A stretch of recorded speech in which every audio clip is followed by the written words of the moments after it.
impartido conferencias en 37 países.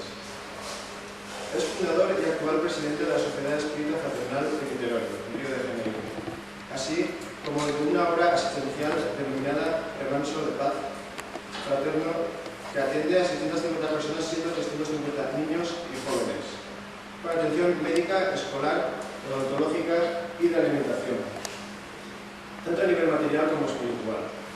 Todos los derechos de los libros están cedidos a esta obra social para contribuir con su venta al mantenimiento de la misma. Les dejo con la buena testigo.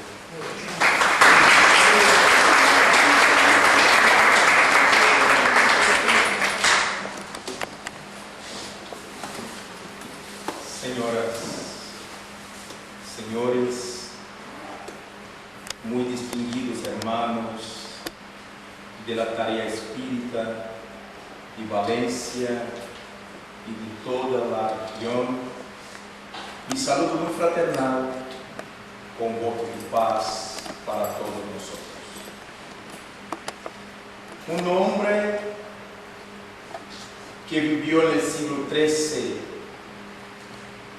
ha dicho un día una frase que se hizo un marco para nuestras reflexiones. Señor, haced de mí un instrumento de tu paz. Y a partir de entonces, él sería considerado uno de los más expresivos ejemplos de un seguidor de Cristo en el mundo. Los espíritus desarrollados han dicho que Francisco representa para el mundo después de Jesús la mayor expresión de amor ya conocida. Y su vida es todo un libro dedicado a la tarea de la paz.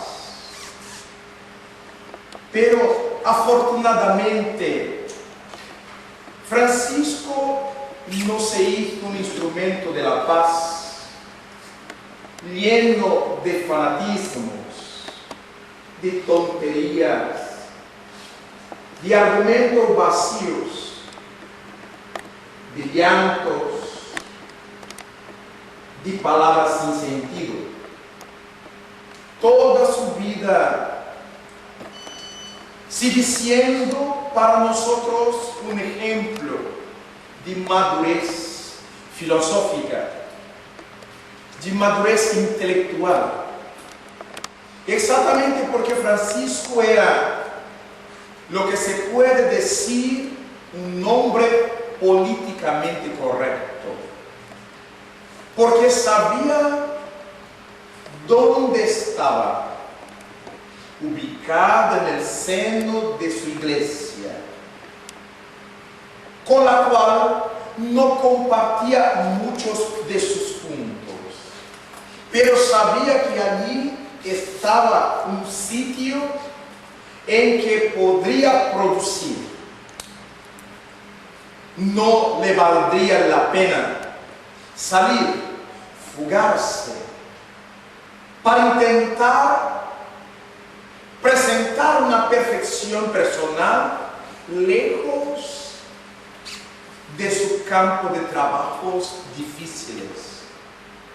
Para él sería importante quedarse allí, mantenerse allí, demostrando a través de su vida lo que era el verdadero movimiento cristiano y permitir que las personas equivocadas, las personas que mantenían su derrotero equivocado, observarle si quisiesen para caminar con seguridad. Pero importante en aquella frase, en aquella sentencia de Francisco, es que él pide al Señor: haz haced de mí, un instrumento de vuestra paz. Normalmente nosotros le pedimos al Creador hacer de nosotros, porque yo quiero, lo que quiero, yo pienso que toda la gente tiene que querer igualmente. Cuando yo me decido por hacer algo de bueno, les miro a las personas porque todos tienen que hallar lo mismo, que querer lo mismo que yo.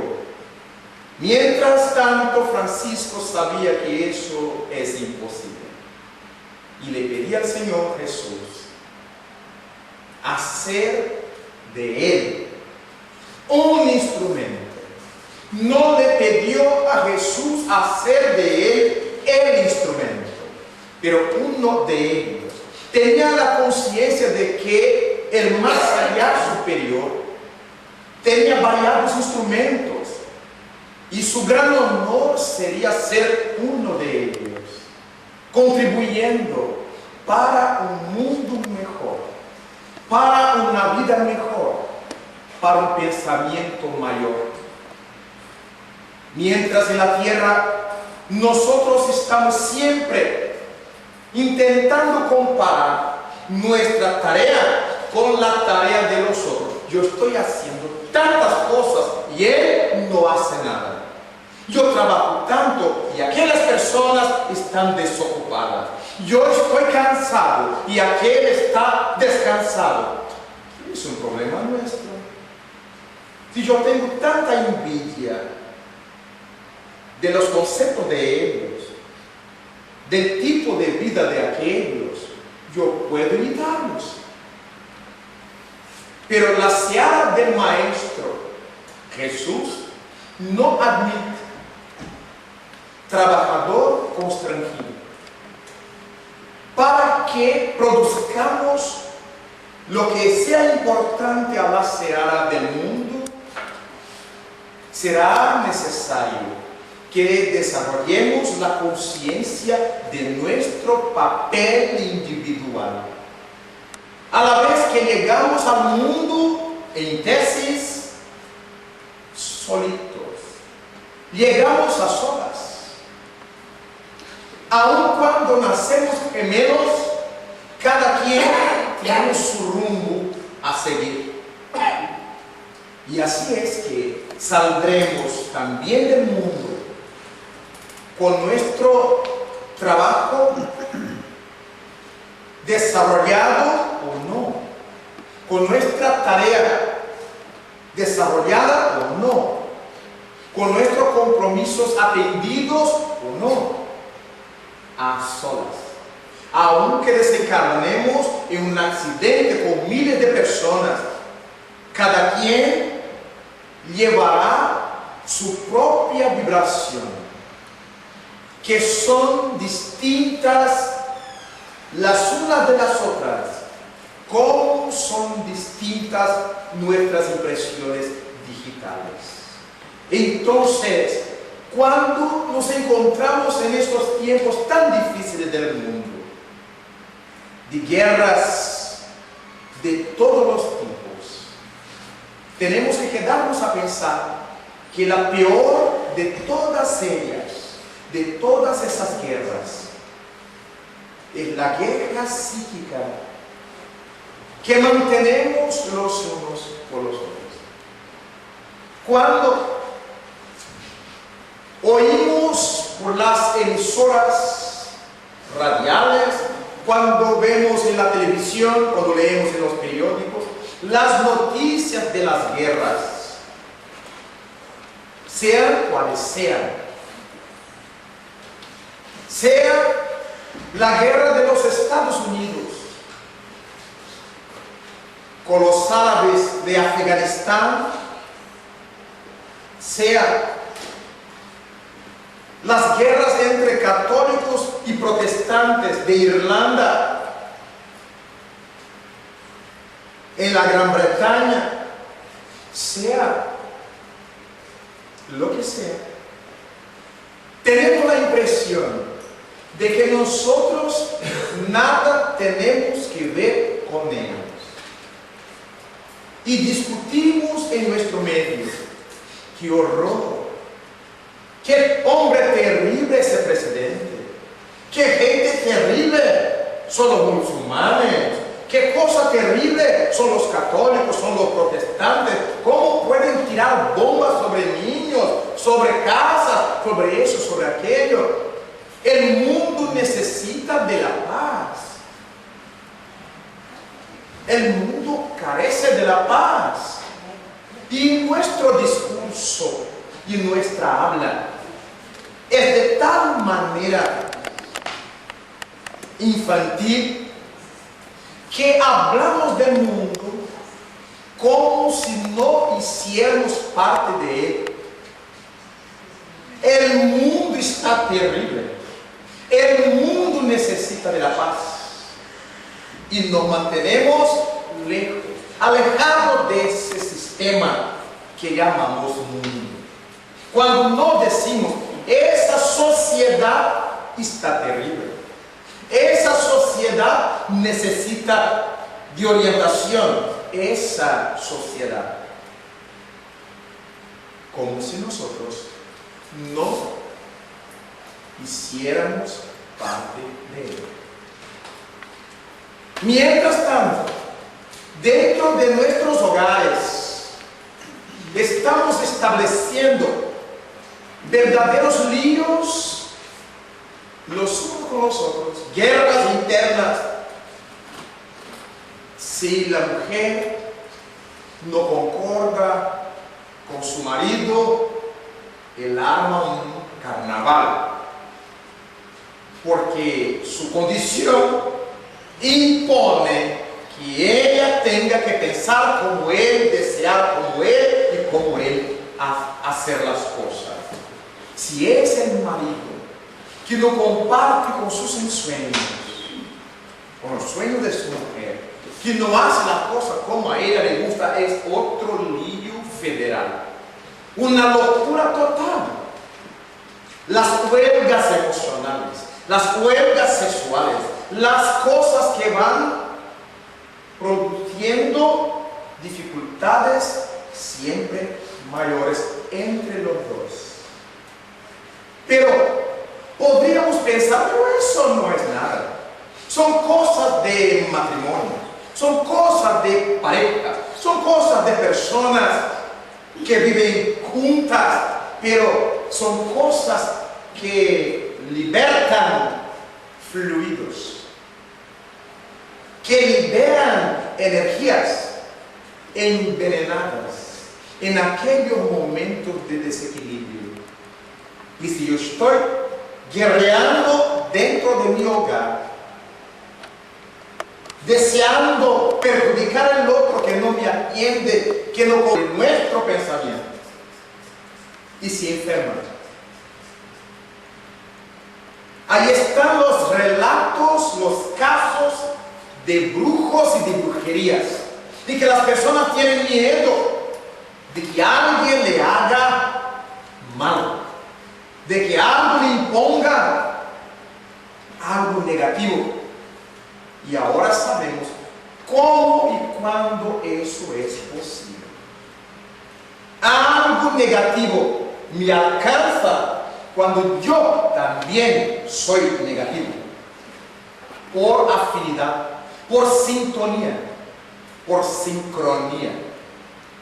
Entonces, si alguien me envía un pensamiento desastroso, un pensamiento negativo, que lleva consigo las energías, pero yo estoy viviendo con mi equilibrio, con mi honestidad, le estoy tratando la vida con dignidad, aquella energía envenenada queda alrededor mío, pero no me alcanza. Y después, como un boomerang, se vuelve para quienes o para quien le haya enviado, porque pertenece a él. Es de la ley.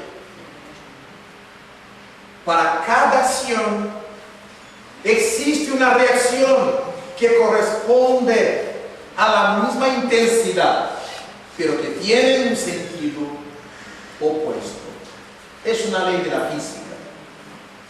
Entonces vemos que nuestra defensa no será colgar collares en el cuello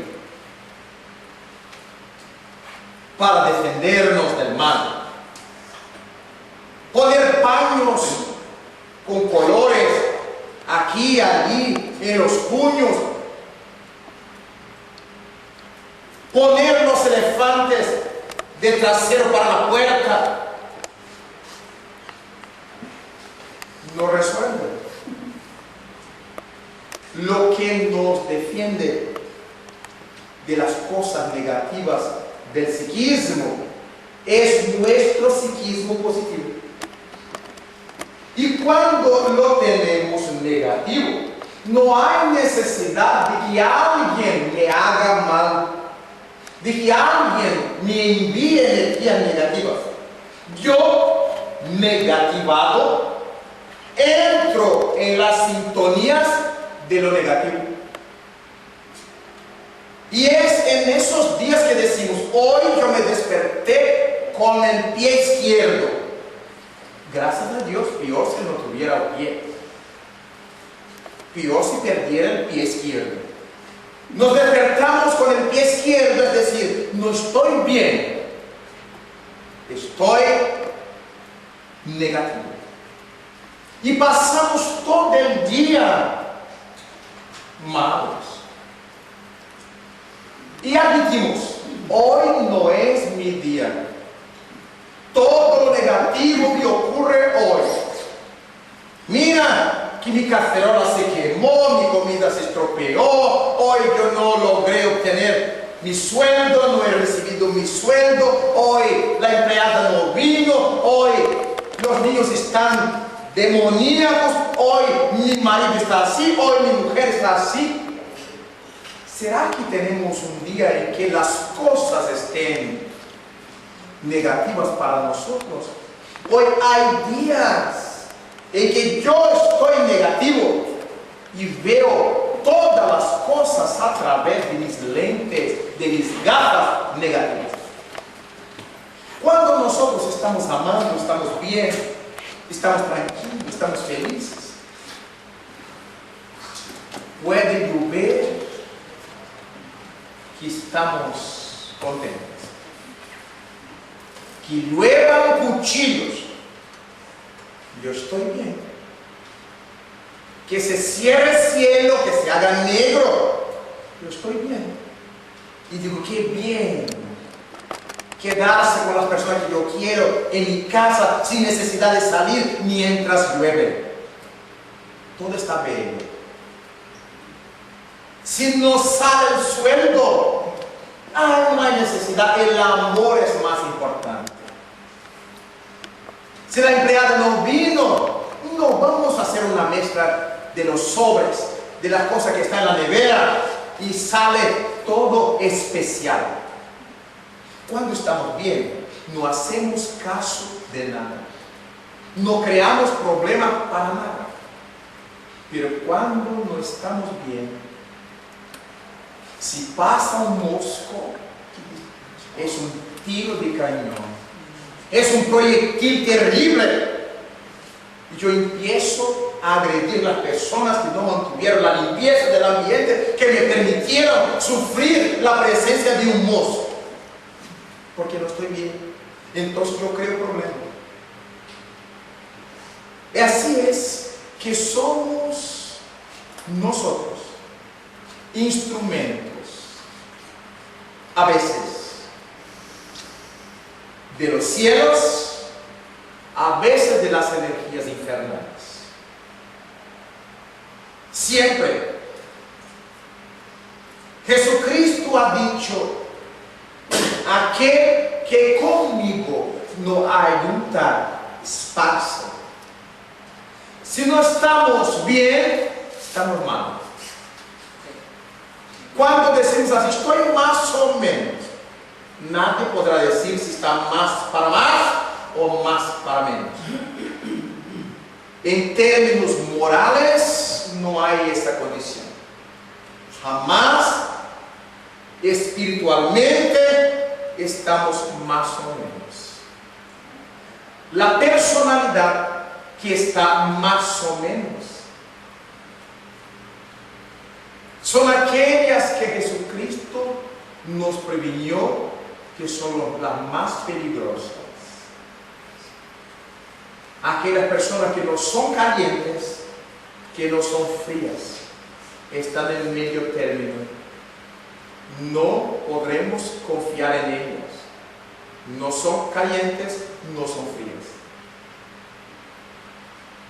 Entonces, esas personalidades tépidas son peligrosas para sí mismas, porque no tenemos fidelidad. Cuando somos negativos, sabemos que tenemos que salir de ahí. Cuando somos positivos, estamos positivos, sabemos que debemos mantenernos ahí. Pero cuando estamos así, en términos espirituales, podemos servir aquí, podemos servir allí. Y Jesucristo ha dicho que no es posible servir a dos señores. Por eso es una posición peligrosa, porque no soy fiel ni a aquel ni a aquel otro. Y por eso Francisco le pedía a Jesús lo hiciera un instrumento de su paz. Definió lo que quería hacer: trabajar en la tierra como instrumento de su paz. No ha pedido otra cosa. Señor, yo quiero mucho dinero para ser instrumento de su paz. Señor, yo quiero una familia equilibradísima que no me traiga trabajo para que yo pueda ser un instrumento de su paz. Señor, yo quiero ganar un sueldo muy alto para que yo no tenga necesidades materiales para ser un instrumento de su paz. Señor, yo quiero tener una buena salud para que yo pueda ser un instrumento de su paz. Francisco no ha impuesto ninguna condición. La única cosa, le pedía al maestro que lo hiciese un instrumento de su paz. Como él estuviese, las condiciones generales de su vida. Pero Francisco, que era un hombre rico, muy rico para su época, hijo de comerciantes de tejido, de telas, de sedas, era un muchacho muy rico. Él podría haber hecho todo lo que hizo entre los ricos, para convertir a los ricos, para invitar a los ricos, para desarrollar sus virtudes entre los poderosos. No lo hizo. Se desvió de todas las cosas que le mostraban como un muchacho rico y quiso ser pobre. Qué cosa más rara. ¿Y por qué decimos al comienzo de nuestra habla que Francisco vivió políticamente correcto para su época? Él sabía que la sociedad tenía un respeto, un cierto temor de los pobres. Creía la gente que la boca de los pobres, las palabras de los pobres, tenía fuerza. De la misma manera que en Israel, entre los judíos, los reyes les temían a los profetas. La boca de los profetas, los dichos de ellos, se configuraban en verdades, se transformaban en verdades. El siglo XIII, en el siglo de Francisco. Era en Italia por lo menos y en varias partes de Europa creencia general que los pidientes, las personas que vivían por las calles, los pobres, los miserables, también tenían esa magia en sus palabras. Cuando bendecían a alguien, esas bendiciones se operaban.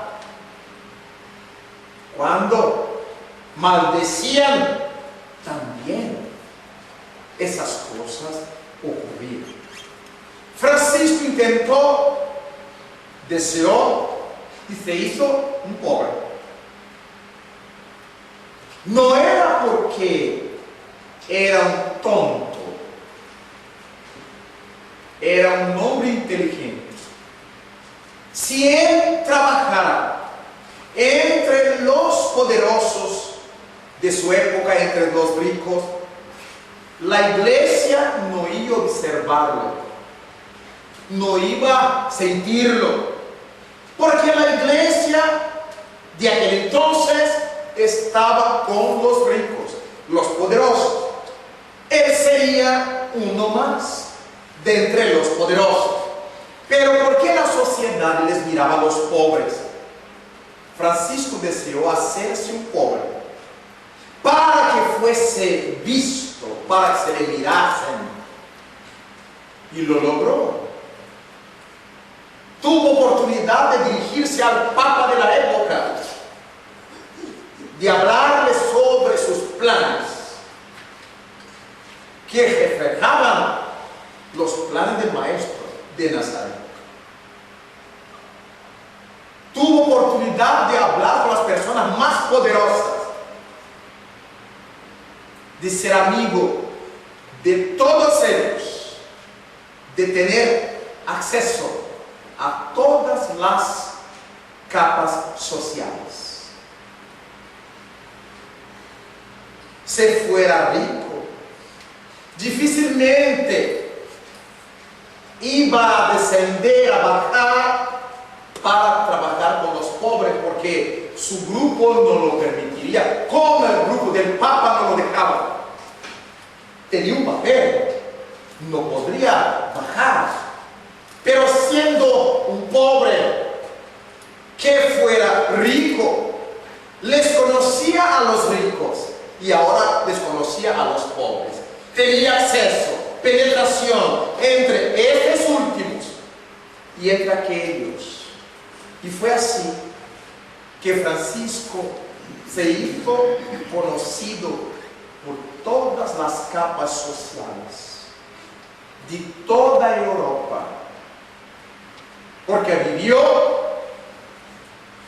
en su tierra natal, en la tierra de su cuna, en Asís, porque vivió en Francia, en el sur de Francia, en la ciudad de los antipapas, en el Aviñón, y allí trabajó intelectualmente. Reunía a sus amigos, y la mayoría de sus amigos eran jóvenes como él, de familias ricas y poderosas como él, y que por sus ejemplos dejaron todo hacia atrás y vinieron con él. Entonces él creó un grupo selecto de trabajadores de Jesús. No eran personas desequilibradas, eran mentes muy bien puestas, muy bien ubicadas. No eran personas que iban a aprovecharse de la situación para ganar, porque hubieran dejado las ganancias para vivir las pobrezas. Eran personas con disposición, porque eran jóvenes con todas las posibilidades sociales, económicas, y que optaran por un tipo de vida en que pudiesen recibir la mirada general. Reunía a sus amigos, hablaba de sus planes y los enviaba para que los realizaran. Y compartía con ellos esos trabajos difíciles, de sufrir el hambre, de trabajar mucho. Curiosamente, Francisco y su grupo iban a trabajar en las casas ricas de la Umbria, de su región, pero no aceptaban sueldo en dinero. No querían saber de dinero. Cambiaban sus trabajos, sus esfuerzos por ropa, por comida, por material, para construir los pesebres de los pobres, para que pudiesen mantener, aunque pobremente, la salud, comiendo alguna cosa, y para vestirse. Ningún dinero. Vemos la inteligencia de Francisco. Si entra dinero, hay disputa de poderes. Hay competencia de poderes. Hay dinero. Donde no hay dinero, vienen solamente los que tienen coraje, los que tienen ideal. Cuando hay dinero, vienen los intereses. Si para ser en una ciudad un político, un diputado, un alcalde, un concejal, no hubiese sueldo, iba a ser muy difícil encontrar los miles de candidatos que encontramos en ocasión de elecciones. Pero como hay dinero, se matan entre ellos. Debe de ser por mucho amor a la sociedad. Francisco sabía que la persona humana es frágil. Entonces, entre nosotros no hay necesidad de dinero. Él le hubiera pedido a Jesús para ser un instrumento de su paz. No iba a tener dinero para promover la guerra entre sus pares. Políticamente correcto. Había lo necesario para todos ellos. El hambre que vivían era repartido entre todos ellos.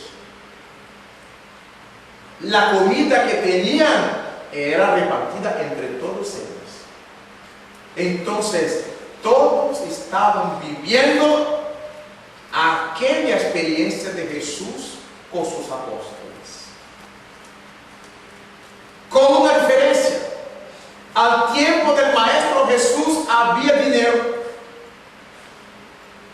Francisco perfeccionó su grupo, porque en la experiencia del Maestro, Judas de Iscariote, que era el tesorero, se hizo una persona llena de intereses inmediatos, materiales, hasta el punto de entregarle al Maestro a los curas judíos en cambio de posiciones sociales mayores. Después de las 30 monedas conocidas por nosotros, y él recibió de los curas del Sanedrín el suicidio por complejo de culpa. Vemos que Francisco perfeccionó esa experiencia.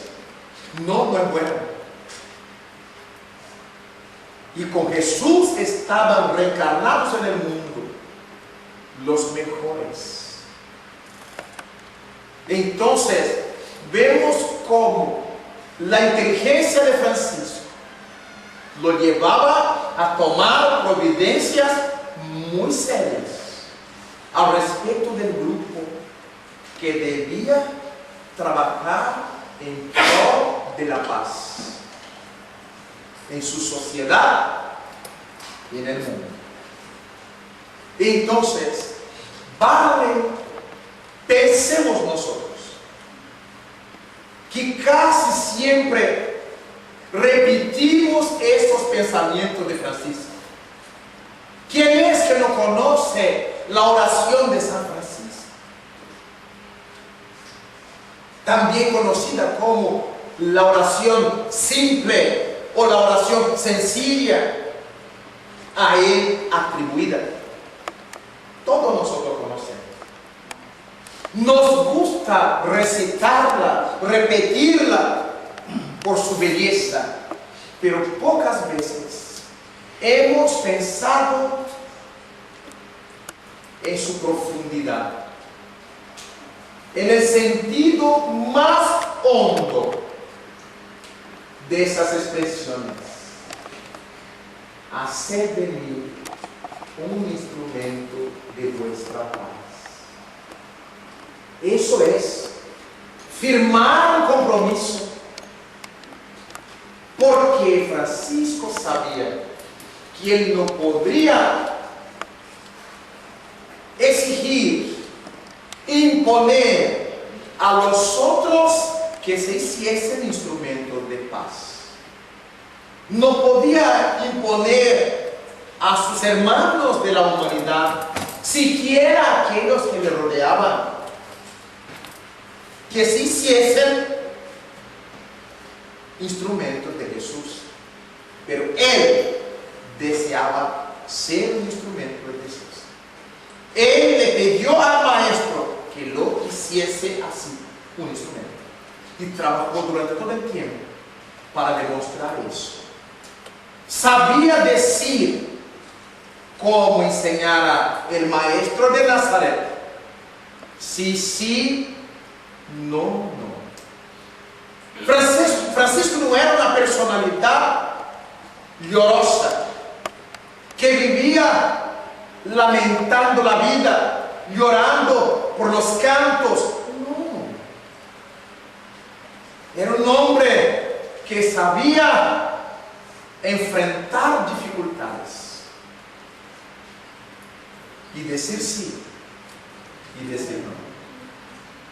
De la misma rama era Teresa de Ávila, la gran española, la grande mujer, que a pesar de su tuberculosis pulmonar, le procuró al príncipe de Ávila en su época para pedirle ayuda para la construcción de un abrigo para viejos enfermos. Los conducía alrededor suyo los viejos. Pero a pesar de su enfermedad, Teresa era una mujer muy guapa, muy corajosa, muy dispuesta. Y delante del príncipe de Ávila, cuando pronunció su solicitación, la autoridad la miró e hizo una propuesta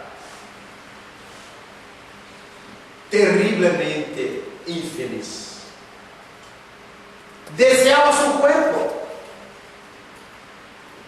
y quería que ella se entregara a él para que entonces él le pudiera ayudar a construir su hogar de viejos. Y Teresa lo rechazó como verdadera feminista que tiene conciencia de su lugar en el mundo, que tiene conciencia de su papel en la sociedad.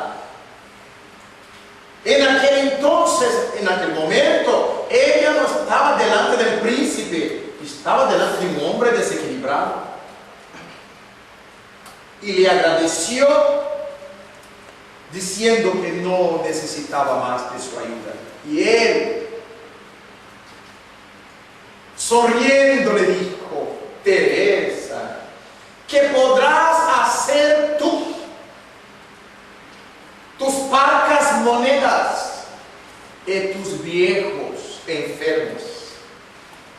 Y ella lo miró una vez más y le contestó con energía: yo, Teresa, mis parcas monedas y mis viejitos nada podremos. Pero yo, Teresa, mis parcas monedas, mis viejos enfermos y Jesús, todo lo podemos. Y a lo largo del tiempo, por su coraje, por su firmeza, el príncipe de Ávila le ayudó a construir el hogar de sus viejos enfermos.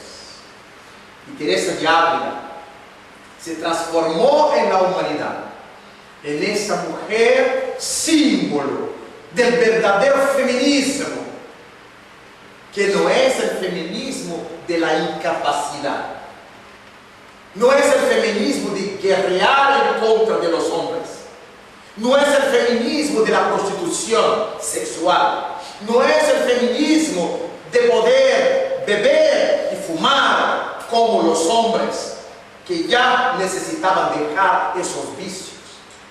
Era un feminismo de dignidad. Saber decir sí, sí, saber decir no, no, asumir sus compromisos y seguir adelante. Entonces vemos que esas personas, Francisco, Teresa, para que busquemos ejemplos dentro del campo cristiano, nos dicen que esos sistemas de paz no comienzan en las oficinas políticas, en los gabinetes de tratados de armisticios entre los poderosos. La paz no tiene cómo empezar donde hay intereses económicos, financieros, vinculados a las cosas del mundo que se van a quedar aquí con el tiempo. La paz, esa presencia de Dios en nosotros, esos cánticos de la vida superior que timbran en nuestra intimidad, han que empezar en nuestra intimidad. Todo el sentimiento de la paz comienza en nosotros. Toda la paz del mundo con la cual soñamos, la cual deseamos, hay que empezar dentro de nosotros. Solamente cuando empiece dentro de nosotros tendremos la certeza de que es verdadera, porque la sentiré, porque la sentiremos, porque viviremos bajo su influencia. Una persona que vive la paz, aunque sienta los impulsos del hombre viejo, los impulsos del hombre, de la criatura inferior, sabrá cómo controlar eso, cómo disciplinar eso, cómo poner esos sentimientos bajo una condición de fuerza moral. Yo quiero equivocarme, pero yo quiero acertar. Entonces, es una lucha entre mi voluntad antigua y mi nueva voluntad. Y la nueva voluntad hay de vencer, porque la paz está empezando en mí. Cuando la paz comienza, en mi intimidad, yo tengo condiciones de comparar los resultados de mis errores, los resultados de mi virtud.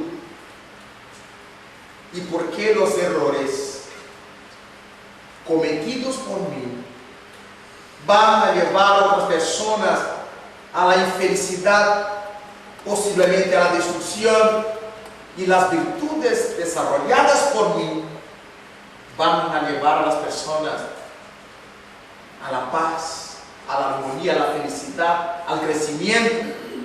Yo prefiero quedarme con la segunda posición. No es que cuando yo empiece a buscar la paz en mi intimidad, yo seré una persona santa, pura. No, yo seré un soldado luchando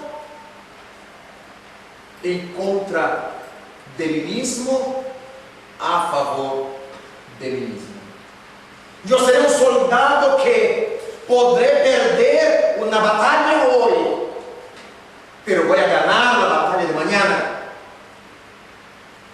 Y lo más importante, no es que hoy yo pierda una batalla, es el resultado final. ¿Cuántas fueron las batallas vencidas por mí? Todos nosotros, cuando nos decidamos por la paz, vamos a sentir esa lucha interna. Es tan fácil errar, es tan fácil equivocarnos, y acertar es tan complejo. Cuando una persona sale de su casa para el alcohol, para beber en la barra del bar, sale, no echa la cuenta de que alguien le está mirando, de lo que van a decir en contra de ella. Se va, toma todo lo que puede y vuelve borracho. Esa misma persona, si tiene que salir, por ejemplo, al centro espírita, mira primero si alguien le está viendo, justifica para la familia. Bien, yo no soy bien espiritista, yo soy cristiano, yo creo en Dios. Bien, yo soy espiritualista. Es tan difícil asumir las cosas buenas, y es tan fácil realizar las cosas que el mundo acepta y aplaude. Y no es por otra razón que el Maestro Jesús nos ha enseñado a determinar verdad de nuestra posición, para que fuese nuestra habla, sí, sí, no, no. Un amigo me vino a decir en mi ciudad: Raúl, yo no puedo declarar en mi casa mi creencia espírita. Y yo le pregunté: ¿por qué no? Porque yo tengo un tío que es cura, yo tengo otro que es fraile, yo tengo una tía que es monja. Y yo le pregunté: ¿y tú no sabes de las condiciones de todos ellos? Sí, yo sé. ¿Ellos te dijeron que eran religiosos? Sí, me dijeron. ¿Y tú los respetas? Sí, mucho. ¿Y por qué es que ellos no te pueden respetar a ti en tu condición de espírita? No eran sus parientes el problema mayor, era él. Vergüenza de decir cuál era su creencia. Si yo estuviera delante de variados médicos, y porque yo soy abogado, yo tengo vergüenza de decir a los médicos que yo soy abogado, que no soy médico como ellos, pero estoy prestando un servicio a la sociedad como ellos, en áreas distintas, pero estamos. Y yo soy ingeniero delante de un grupo de abogados decir porque yo no soy abogado, pero soy ingeniero. Y si yo estuviera delante de un grupo de labradores y yo fuera un mecánico, ¿cuál es el problema? En el campo profesional no existe eso. ¿Y por qué en el campo de la fe tenemos tanto miedo de lo que las personas van a pensar de nosotros? Y a eso se llama orgullo y vanidad. Las personas van a pensar de nosotros de una manera u otra, cualquiera. Podrán decir que nosotros somos espíritas diabólicos, pero tendrán que mirar nuestras obras. Tendrán que conocer nuestras vidas. Tendrán que admitir que esa creencia infernal del espiritismo nos está transformando, haciéndonos personas mejores. Entonces, es tan fácil, vale la pena repetir. Hacer las cosas equivocadas, porque hay el aplauso del mundo. Acertar es tan difícil, porque nadie lo ve. Una persona de bien, espiritista o no, podrá ofrecerle al mundo su alma, trabajar como loca, y nadie lo ve. En la primera oportunidad de una equivocación, pero tú no eres espírita, pero tú no eres evangélico. En el momento de nuestra equivocación, todos saben identificarnos. Entonces, en el mundo, enseña Jesús, solamente encontraremos aflicciones. Enseñanza del Maestro. En el mundo, solamente tendremos aflicciones. Estaremos siempre afligidos por alguna cuestión. La esposa con celos de su marido y viceversa. El marido con celos de su mujer. ¿Será que él me ama a mí? Delante de tantas muchachas jóvenes, bonitas, bien vestidas, ofrecidas. ¿Será que él me gusta a mí? Y su marido, naturalmente, con su silencio machista, debe de pensar: ¿será que mi mujer no está mirando a otros hombres más flacos que yo, con cabellos que yo no tengo más, con dinero que yo no tengo, con posición social que yo no tengo?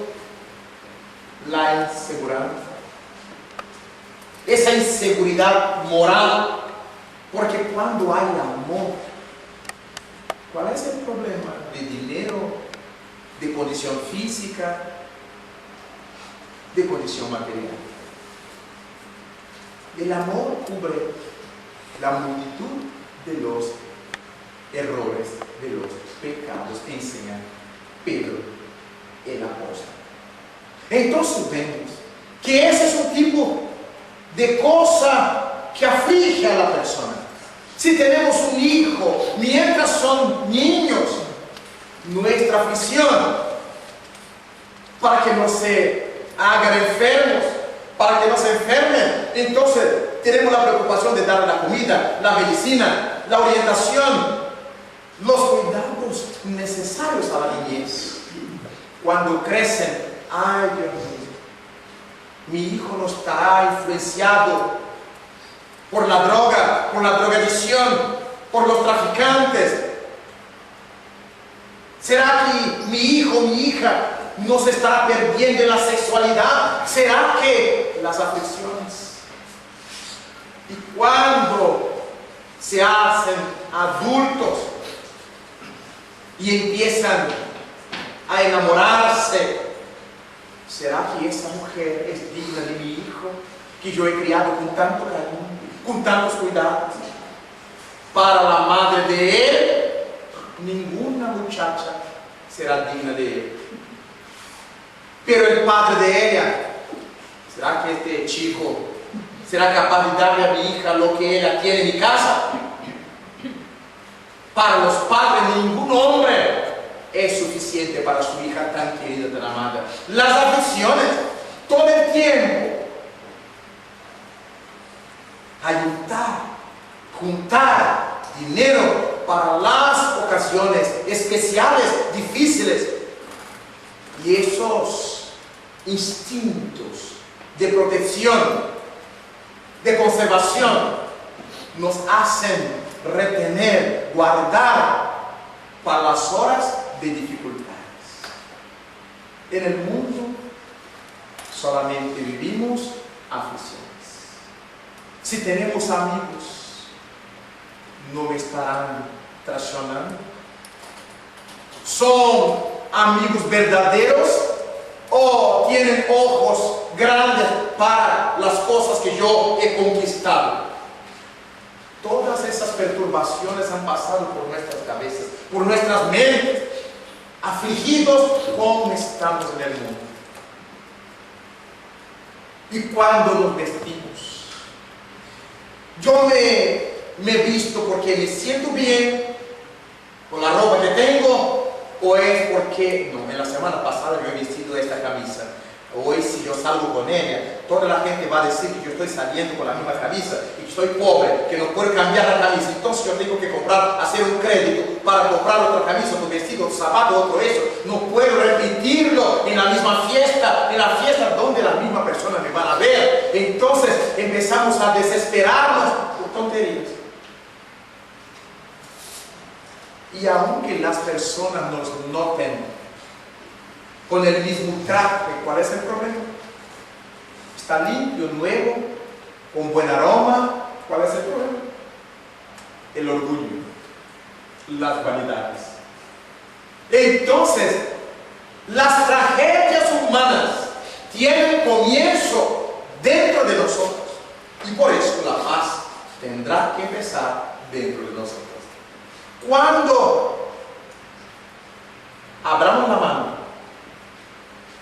de todas esas tonterías, ¿qué me importa?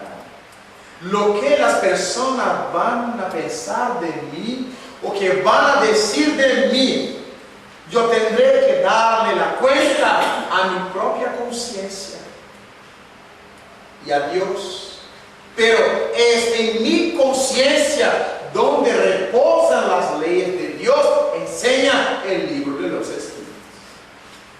La paz no es una conquista fácil, porque antes de conquistarla necesitamos educarnos, tener disposición para descubrir dónde están mis equivocaciones, dónde están mis mayores enemigos internos y empezar por transformarlos en cosas buenas.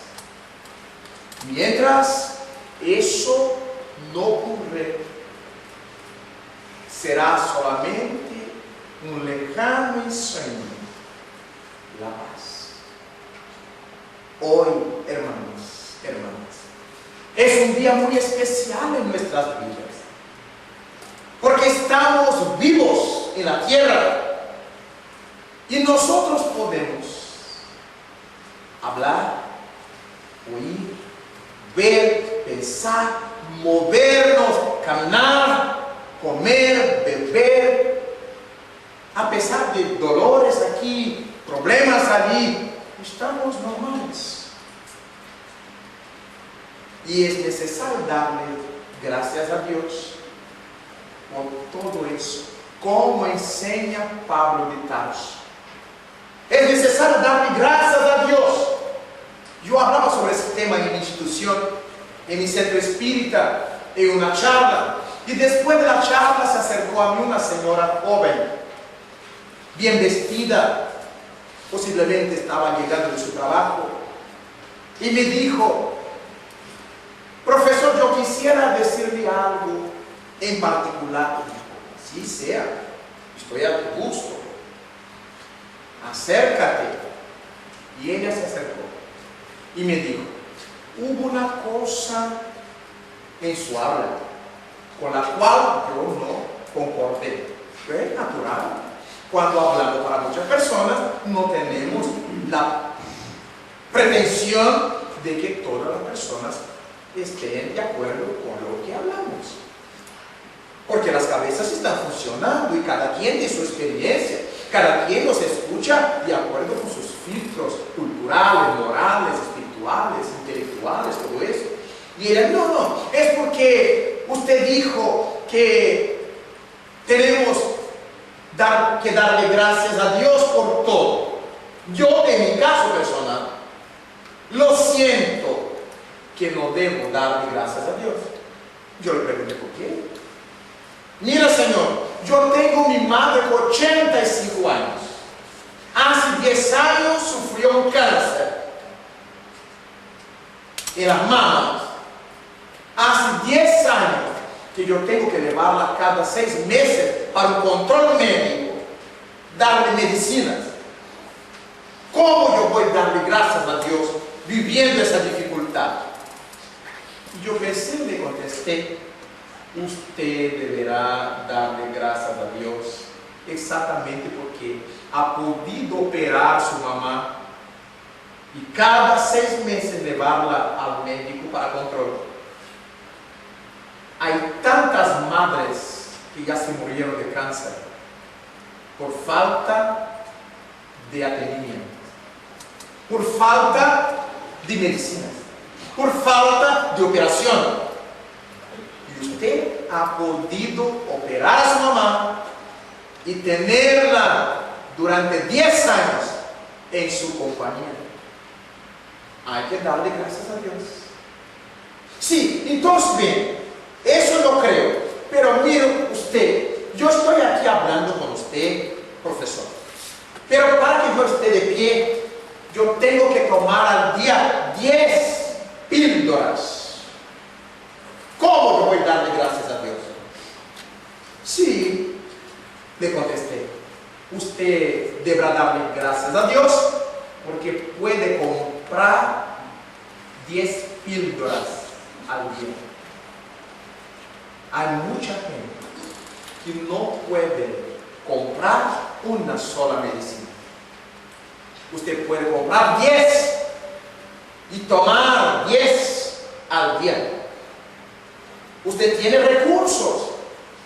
Hay que agradecerle a Dios. Y me acordé mientras le hablaba. Ella se fue contenta. Durante algún tiempo continuó asistiendo a nuestra casa, después desapareció. Pero me acordé mientras le hablaba de una experiencia vivida en Brasil con Chico Javier. Cuando iba a su trabajo por la mañana y al pasar por una calle, una mujer muy pobre, era un barrio pobre donde vivía Chico, le llamó a Chico, Chico, por favor, ven, te quiero preguntar algo. Y Chico se volvió para atenderla y ella le mostró una receta que Chico Javier hubiera recibido mediúnicamente, de medicinas para su salud. Pero ella le dijo al medium, Chico, desafortunadamente, yo no puedo comprar las dos medicinas de la receta, no las puedo comprar. Y Chico visitó sus bolsillos y también no tenía una moneda para darle a aquella mujer. Y escuchó mediúnicamente la orientación que se le pasó y le dijo Chico a la mujer, hermano, a partir de hoy, en la hora tal y cual, tú cortas un pedacito, un trocito de papel de la receta, ponte en la boca y tome el agua, un vasito de agua y espera. Y la mujer día tras día cortaba un trocito de la receta y la tomaba con agua.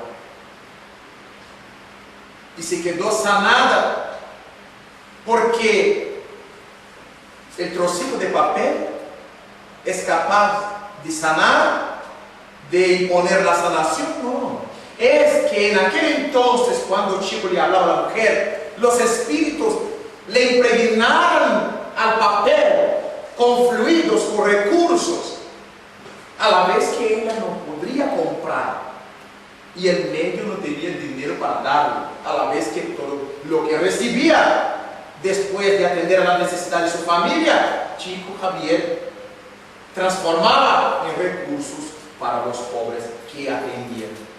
Entonces vemos, cuando alguien es honesto para con la vida responde con bendiciones. ¿Cuántas veces lo he visto entre las familias pobres que atendemos en nuestra casa, en nuestra institución Remanso Fraterno? Personas que no tienen cómo comprar medicina. Tenemos nuestra farmacia, pero no siempre tenemos todos los remedios, todas las medicinas que les son indicados. También los espíritus nos dicen: ponte el vaso con agua, ora, para que podamos hacer la fluidificación de ese líquido, y las personas van a utilizarlo y se sentirán mejor. Los espíritus, atendiendo a esas ansias, a esas criaturas afligidas que somos nosotros, y no atienden solamente a los espiritistas, y no atienden solamente a quien asista al centro espírita. Son mensajeros de Jesús, mensajeros de su paz, que atienden a todas las personas necesitadas, donde estén, como estén. Personas que no son creyentes, como nosotros decimos ser, pero tienen una vida de lucha, de honestidad. No creen en la divinidad que los hombres la presentaron, pero admite que hay una fuerza cósmica que debe de estar mirándoles en sus necesidades. Entonces, los ángeles del Señor, los espíritus bienhechores, bondadosos, benefactores, les magnetizan su agua en su hogar, para que cuando las utilicen se puedan sentir mejor, adquirir sanidad, tranquilidad. Y ellas no saben, no tienen la conciencia de que esos espíritus de Jesús, mensajeros del Maestro, les están ayudando. Múltiples veces nosotros, espiritistas o espiritualistas en general, aquellos que decimos creer en la existencia del más allá, tenemos actitudes de quienes no lo creen. Entramos en un campo de desespero, de desatención para con las cosas divinas, y antes de orar, de exponer el vaso con agua a las bendiciones de Jesús, primero nos desesperamos. Es porque no aprendemos aún a desarrollar la paz interior. Conocemos entre personas pobres que atendemos, mujeres muy pobres, y cuando sus hijos están con fiebre o otra enfermedad, ellas tienen que envolverlos en paños para salir de sus pesebres, de sus casitas pobres, y buscar atendimiento, socorro doquiera. Antes, porque han aprendido con la institución espírita, ellas se detienen delante de sus hijos enfermos y hacen una oración. Mientras estamos esperando la ambulancia, oremos. Mientras aguardamos la llegada del médico en el hospital, oremos. Porque esos médicos podrán llegar bajo influenciaciones perversas. No sabemos dónde vienen y qué tipo de problemas ellos también están enfrentando. Viene a atender a nuestro llamado como profesionales, pero llevan sus corazones también volcándose con miles de problemas. Cuando vayamos al médico, cuando le llevamos a los hijos, a los entes queridos, al médico, hagamos una oración por él que nos va a atender. Por el médico. Para que esté bien inspirado y descubra nuestro problema. Y tenga la mente abierta para determinar la mejor medicina para nosotros. Porque si no está bien, nos podrá indicar un veneno. Inspirado por nuestro obsesor. Inspirado por espíritus negativos, infelices, perturbadores. Entonces, ¿cuántas son las personas que son víctimas de errores médicos? Equivocaciones médicas. Y los médicos les dejan tijera, algodón, alguna cosa dentro del vientre. ¿Qué hubo? No son personas incapaces los médicos, pero podrían estar perturbadas con sus propios problemas, como nosotros. ¿Cuántas veces estamos haciendo un trabajo en nuestro hogar, en nuestra oficina de trabajo, y sentimos que no estamos bien, algo sale equivocadamente? No porque no sepamos, porque estamos perturbados, confundidos. Entonces, la paz comienza dentro de nosotros. Me estoy arreglando, me estoy preparando para ir al médico. Entra una ropa y otra, entra un perfume y otro.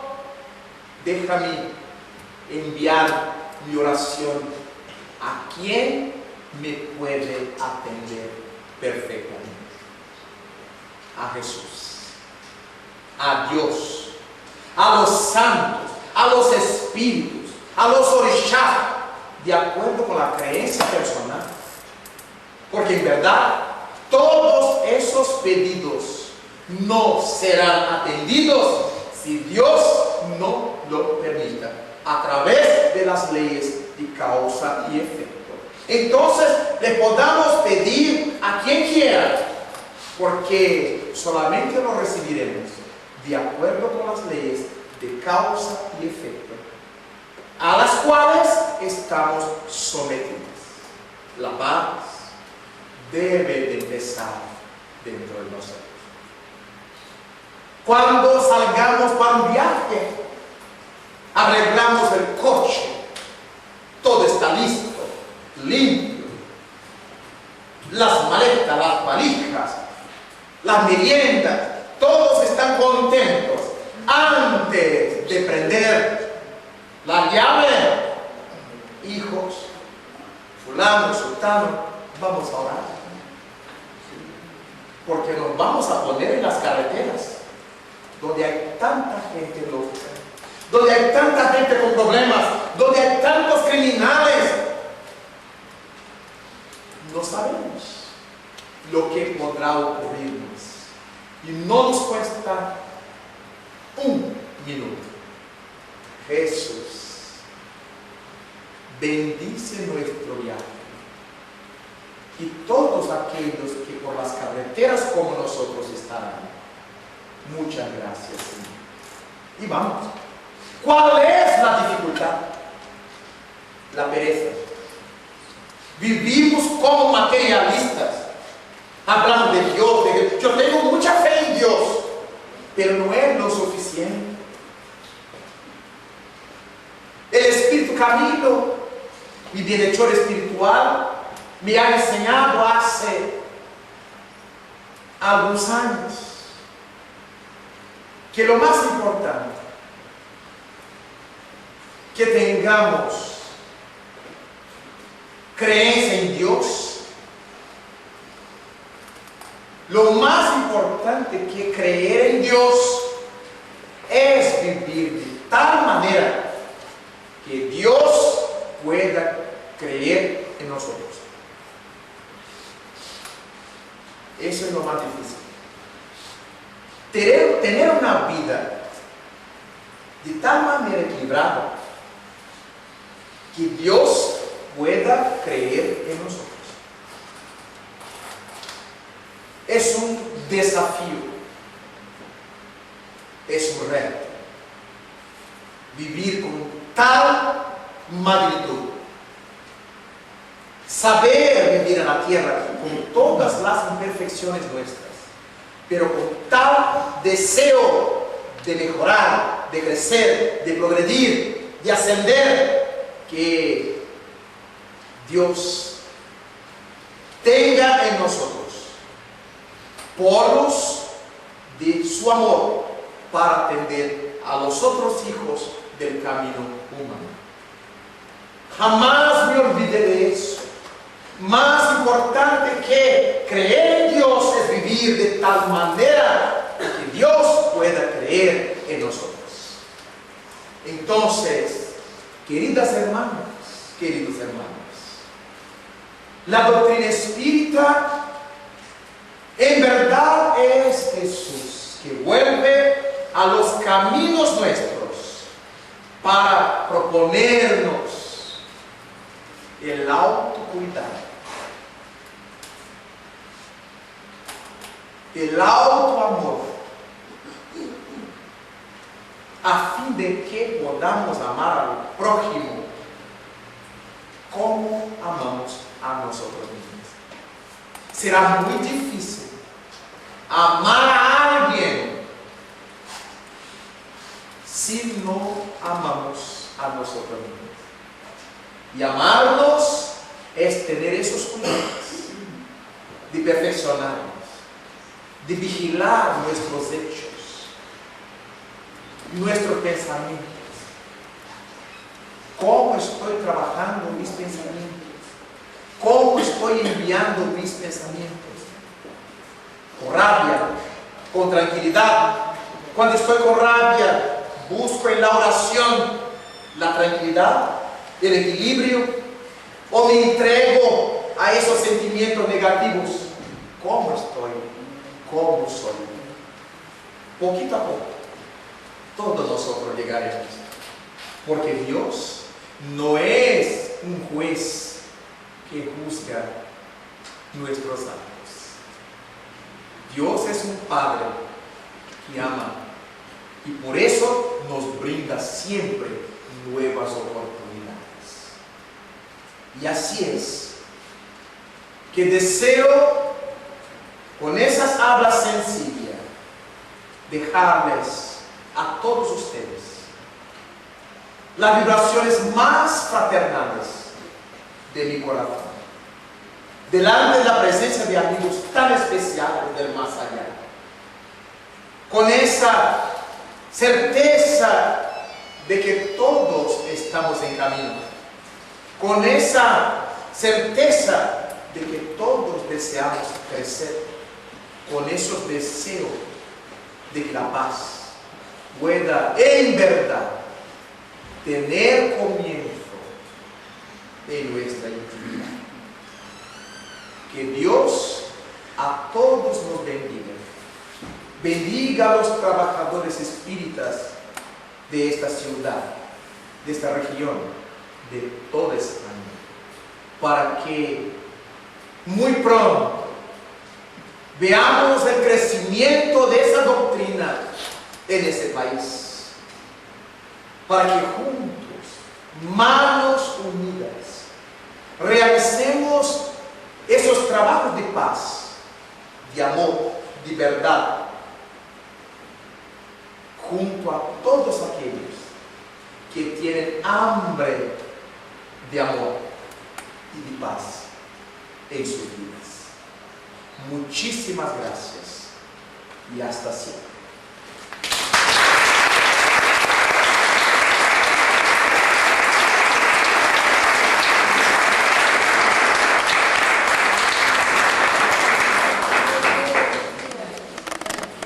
Tenemos un minuto todavía para hacer alguna pregunta a Raúl.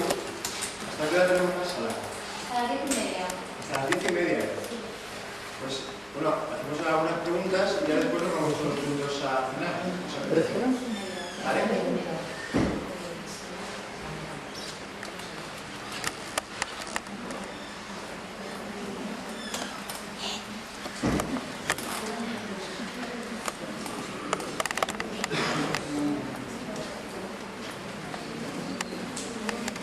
Si no hay preguntas, yo las tengo múltiples que les quiero hacer.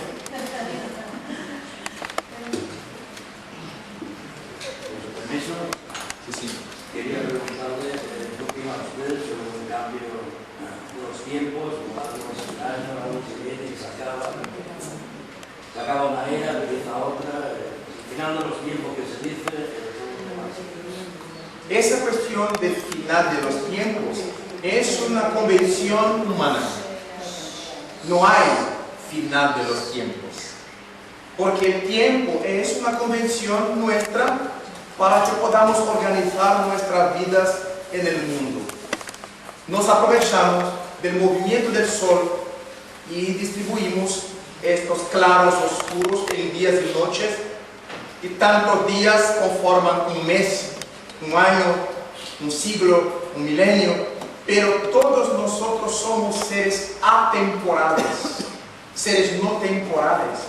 Hemos sido creados dentro del psiquismo de Dios, que no tiene el tiempo del reloj, que no se mide por el tiempo físico. Entonces, todas esas cosas son simbólicas. Así es, y en este momento, en virtud del movimiento de la Tierra, aquí estamos con 5 horas al frente, adelante de mi país.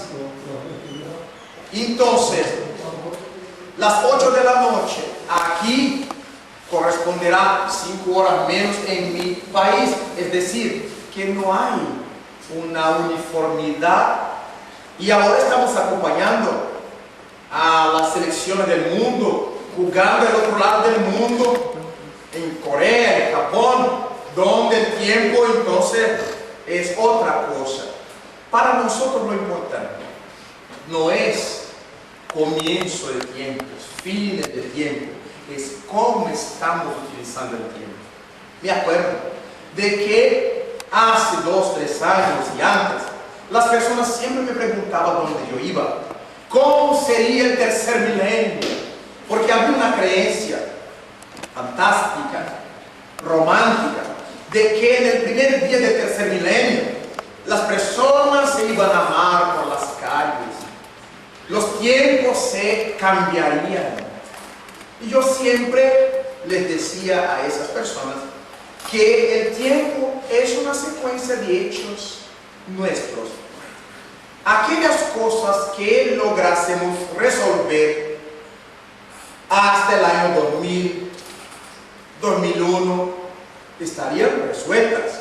Aquellas cosas que no consiguiéramos resolver se iban con nosotros para el tercer milenio, que sería la continuidad del segundo, porque es una cuenta, yo estoy contando 1900 tal, 2000 tal, 2001, y entonces cuando se abre el año 2001, el primer año del tercer milenio, tuvimos el atentado en Nueva York, que iba a empezar otro cuadro de guerras en el mundo.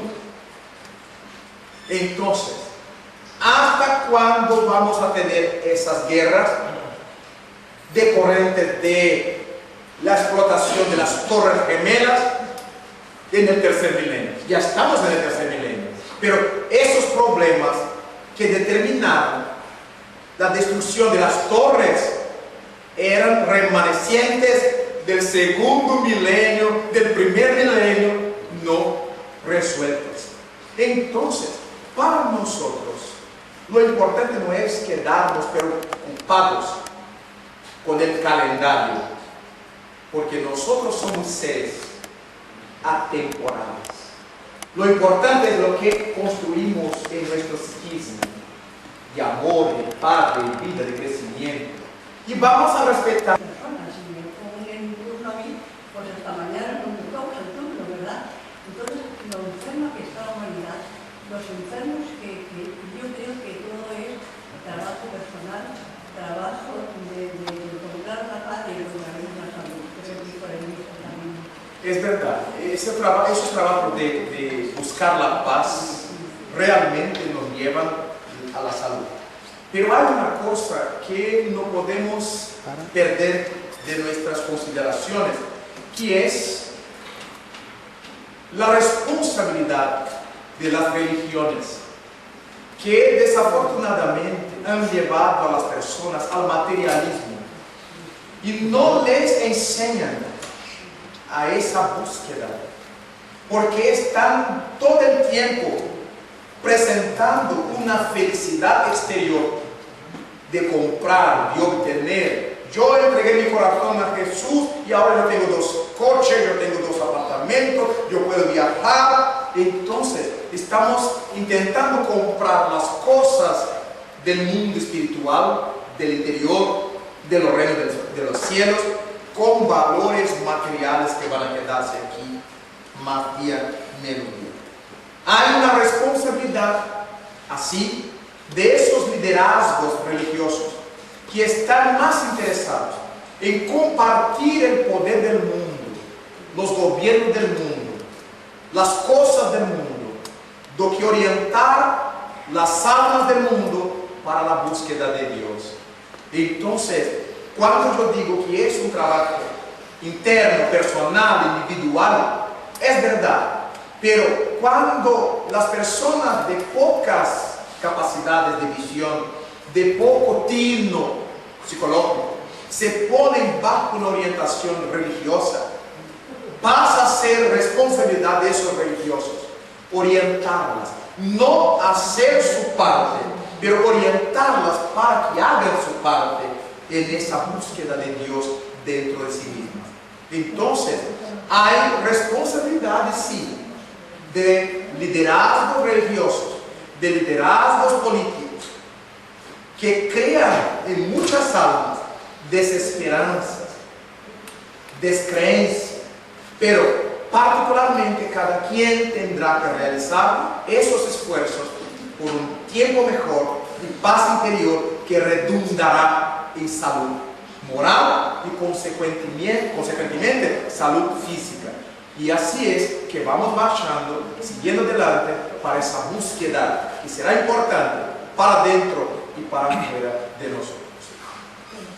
Sí, yo quería preguntarle lo que dice que lo que pensamos, bueno, se convierte, bueno, que fluye, bueno, si eso es la metafísica. Esa pregunta que te he dicho yo. Eso es la metafísica. Porque yo leí un poquito, pero también hablaba de eso hace parte de la metafísica, porque la metafísica es todo un trabajo físico producido por el psiquismo. Por eso es una metafísica, es una física que no está bajo las leyes comunes de la física material, pero es una capacidad que la mente desarrolla de producir efectos especiales que la física común no logra obtener. Por favor, señor. Quería preguntar, muchas enfermedades o muchas patologías se sabe que es pues directa consecuencia de los genes, de la genética que está en los genes. Vamos a ver, ¿el karma genera los genes o la genética y el karma está relacionado? ¿Puede ser lo mismo? Y adelantándome también a lo que quiere preguntar Pepe, si puede comentar... Me gustaba de una pregunta a la vez, si no me confundo. Ah, vale, bueno, luego Pepe sí. Yo soy muy limitado. Gracias. Si usted me hace 2 preguntas, mis 2 neuronas están ocupados. Mis 2 neuronas. Entonces vemos que todas las enfermedades, mira, la mayoría de las enfermedades endógenas son genéticas, pero lo que enseña el espiritismo al respecto de eso, cuando se reúnen los dos gametas, masculino y femenino, para la formación del huevo, para que nazca el embrión, se desarrolla el feto y nazca el niño. Antes que eso ocurra, los dos gametas, el ser espiritual que va a renacer es que influye inconscientemente con sus vibraciones para la corrida del espermatozoide y para que alcance el óvulo en la intimidad de su madre. Mira, las necesidades generales del espíritu imponen una energía a determinado espermatozoide que gana la corrida y puede nacer un cuerpo sano, enfermo, monstruoso, con el espermatozoide vencedor. Parecería una cosa ilógica. Como el espermatozoide que venció, que ganó la corrida, llevaba una carga genética tan desafortunada, porque aquel espíritu tenía su vibración, que yo dije que era personal, y que tuvo la posibilidad de atraer, de impulsar a aquel espermatozoide que tenía en su cabeza las condiciones genéticas para el cuerpo que yo necesitaba. La ley de Dios funcionando. A partir de ese encuentro, todo es genético. Pero el espíritu reacciona antes de eso. La presencia espiritual en el proceso de la fecundación es anterior a la fecundación. Entonces, cuando hay la fecundación, el espíritu que va a renacer ya intervino en el proceso con sus energías, sin que obligatoriamente tenga conciencia de lo que está haciendo, pero ya intervino en el proceso. A partir de entonces, todo es genético, todo es mecánico, genéticamente mecánico. La segunda, por favor. Bueno, era más bien... Del señor Pérez. Bueno, pues No, es que era para comentar sobre el cambio de era en nuestra evolución, ¿no? Digamos que según el espiritismo pues estaríamos en un cambio de expiación a regeneración, ¿verdad? Sí, Pues era, ya hace abarcar un poco. tiempo que los espíritus bondadosos nos enseñan a través de sus obras que ya estamos haciendo un cambio de un proceso de pruebas y expiaciones que nuestro planeta vive hace un buen rato para un periodo de regeneración. Pero ellos tienen una imagen muy interesante. Imaginemos un recipiente con agua de barro, sucia, y lo miramos y no podremos beber aquel agua. Y abrimos el grifo sobre el recipiente con agua sucia y dejamos abierto. Y a lo largo del tiempo, aquel agua sucio va dando lugar al agua limpia. Es así que la humanidad se va transformando, poquito a poco. No percibimos cómo es ese mundo con tantas criaturas perturbadas, con tantos criminales, con tanta injusticia, con tanto hambre, con tanto eso, podrá cambiarse de una hora a otra. No es de una hora a otra, es a lo largo del tiempo. ¿Y a qué corresponde esos tiempos? A las necesidades nuestras de madurar sentimientos, razonamientos, trabajar nuestro intelecto, nuestro amor. Entonces el tiempo en que el agua sucio está siendo cambiado por el agua limpio, y todo eso se va dando, y por eso nos sentimos aún toda la fuerza de una era de regeneración. Pero cuando le miramos a los siglos anteriores y lo vemos en el actual, tenemos la sensación de que las cosas están mejores. Hoy encontramos tantos institutos humanos que benefician a las personas, desde la Organización de los Estados Americanos, de las Naciones Unidas, preocupadas por los países. Cuando vemos los progresos de las leyes para que una persona no tenga poderes de destruir a otra, cuando vemos instituciones que cuidan de los minusválidos, ciegos, parapléjicos y todo eso, cuando hace un siglo no existía eso, cuando tenemos conocimiento de la Cruz Roja en todas partes del mundo, personas de buena voluntad que se meten donde hay guerras, donde hay minas, donde hay destrucción, para ayudar por amor. Entonces vemos que las cosas están cambiando. Esos seres ya están trabajando en nombre de Jesús, para que una persona se ofrezca para zonas de peligro por amor, es porque ya inauguraron en su intimidad esa paz. Morirse no representa grandes cosas para ella.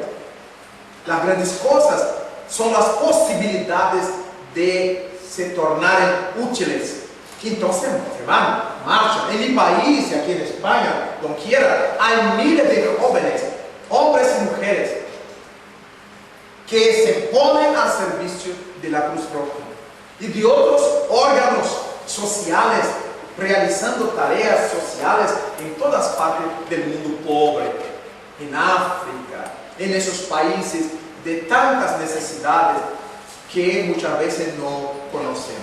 Entonces, estamos cambiando. Nosotros estamos aquí en una tarde de un martes,